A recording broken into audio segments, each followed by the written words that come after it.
नमस्कार. लातूर पोलिसांमार्फत याही वर्षी 30 मार्चला एक धाव सायबर सुरक्षिततेसाठी ही आयोजित केलेली आहे. लातूरकरांनी मागच्या वर्षी एक धाव व्यसनमुक्तीसाठी खूप भरभरून प्रतिसाद दिलाय.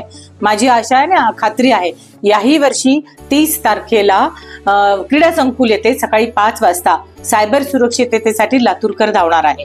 सायबर सुरक्षितता महिलांसाठी आणि सर्वच लोकांसाठी खूप महत्त्वाची आहे. आज आपण बघतायत मोबाईलच्या वाढत्या प्रसारासोबतच मॉर्फिंग, हॅकिंग, डीप फेक यासारखे चॅलेंजेसला आपल्याला सामोरे जावे लागत आहे. त्यामुळे याचा प्रचार प्रसार व्हावा, लोकांना याच्याबद्दल माहिती व्हावी आणि याच्यासाठी सुरक्षितता व्हावी, यासाठी लातूर पोलिसांनी ही मॅरेथॉन आयोजित केली आहे. आपण जास्तीत जास्त संख्येने याच्यामध्ये सहभागी व्हावे हेच माझ्या मार्फत आपल्याला आवाहन.